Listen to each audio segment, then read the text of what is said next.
മച്ചാമാരെ, കരിമീനുകളുടെ കോട്ടയിലാണ് ഇന്ന് നമ്മുടെ ചൂണ്ടപ്പുലി വേട്ടയ്ക്ക് എത്തിയിരിക്കുന്നത്. ഇവിടെ നിന്ന് അടിക്കുന്നതെല്ലാം വമ്പൻ കരിമീനുകളാണ്. ഇവിടെ കിടന്ന് കളിച്ചുകൊണ്ടിരിക്കുന്ന മല്ലന്മാരെ കൊടുക്കാനായിട്ട് 12 കൂട്ടം ഐറ്റംസ് ചേർത്ത നല്ല കിടുക്കാച്ചി തീറ്റയാണ് റിൻഷാദൊക്കെ പ്രിപ്പയർ ചെയ്തുകൊണ്ടിരിക്കുന്നത്. കടൽ ഇവിടെ തൊട്ടടുത്തായതുകൊണ്ട് തന്നെ കടലിലുള്ള സകല മീനുകളും ഇങ്ങോട്ടും കയറി വരും. മീനുകളുടെ ആക്ടിവിറ്റി ഒക്കെ നമുക്ക് വ്യക്തമായിട്ട് തന്നെ ഇവിടെ കാണാനായിട്ട് പറ്റും. കണമ്പും കരിമീനും അതുപോലെ തന്നെ ചെറിയ ചെമ്പല്ലികളൊക്കെയാണ് ഇതിലൂടെ പാഞ്ഞു നടക്കുന്നത്. ഇപ്പോ മറ്റു മീനുകളെയൊക്കെ ചൂണ്ടയിട്ട് പിടിക്കും പോലെ അത്ര എളുപ്പമുള്ള കാര്യമല്ല ബുദ്ധിശാലികളായ കരിമീനുകളെ ചൂണ്ടയെ കൊടുക്കാനായിട്ട്. ബ്രീഡിങ്ങിനായിട്ട് ജോഡിയാവാത്ത കരിമീനുകളല്ല 20-25 വരുന്ന കൂട്ടമായിട്ടാണ് കറങ്ങി നടക്കാറ്. എല്ലാ കൂട്ടത്തിനും ഒരു തലവനും ഉണ്ടാവും. കൂട്ടത്തിൽ നിന്നും നമ്മുടെ ബേറ്റിനെ ആദ്യം അപ്രോച്ച് ചെയ്യുന്നത് ആ തലവനായിരിക്കും. എന്തെങ്കിലും ഒരു ഡൗട്ട് അവൻ അടിച്ചിട്ടുണ്ടെങ്കിൽ പിന്നെ അവൻ ആ പരിസരത്ത് പോലും നിൽക്കത്തില്ല. അവന്റെ പുറകെ കൂട്ടത്തിലുള്ള സകല കരിമീനുകളും സ്ഥലം പിടിക്കുകയും ചെയ്യും. ആ മല്ലനെ കൊടുക്കാനായിട്ട് കഴിഞ്ഞിട്ടുണ്ടെങ്കിൽ പിന്നെ കാര്യങ്ങൾ എളുപ്പമാണ്.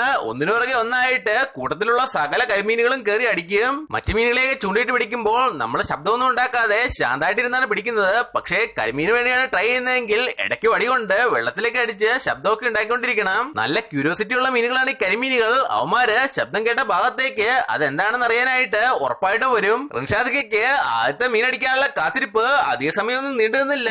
ഒരു പൊട്ട കരിമീനാണ് അടിച്ചു കയറിയിരിക്കുന്നത്. മീനുകൾ അടിച്ചു കയറാൻ തുടങ്ങിയതോടുകൂടി നമ്മുടെ അങ്കത്തട്ടിലേക്ക് തകർപ്പൻ കരിമീൻ പിടുത്തക്കാരായ ലൈവ് ചേട്ടനും അഖിലേട്ടനും കൂടെ എത്തിയിരിക്കുകയാണ്. പുറത്തൊക്കെ അല്പം വെയിൽ വന്നിട്ടുണ്ട്.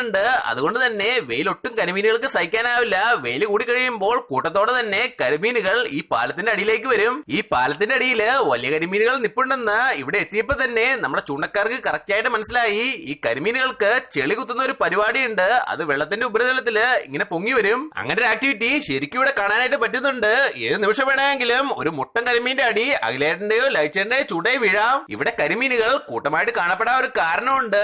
ആൽഗിയാണ് ഇവിടെയുള്ള വെള്ളത്തിൽ നിറയെ. ഈ ആൽഗി കരിമീനുകൾ ശരിക്കും കഴിക്കും. ഇത് തന്നെയാണ് വെള്ളത്തിന് പച്ചനിറം നൽകുന്നതും. ഇത് കുളങ്ങളിലും പടുതാ കുളങ്ങളിലും പാറമടയിലൊക്കെ മീൻ വളർത്തുന്നവർക്കും കറക്റ്റ് ആയിട്ട് അറിയാം. അതുകൊണ്ട് തന്നെ കൃത്രിമമായിട്ട് തന്നെ ആൽഗി അവര് ഇത്തരം കുളങ്ങളിലൊക്കെ സൃഷ്ടിക്കാറുണ്ട്. തീറ്റ ചെലവ് പകുതിയാക്കി കുറയ്ക്കാനായിട്ട് സാധിക്കും ഇതിലൂടെ. കരിമീനുകളെ സ്ഥിരമായിട്ട് തന്നെ പിടിക്കാൻ പോകുന്ന ചൂണ്ടക്കാർക്ക് അറിയാം, അടിയുള്ള ദിവസം എല്ലാവർക്കും തന്നെ ഇഷ്ടം പോലെ കരിമീനുകൾ അടിച്ചു കയറും. എന്നാൽ അടിയില്ലാത്ത ദിവസം ഇവന്മാര് തൊട്ടു നോക്കത്ത് പോലുമില്ല.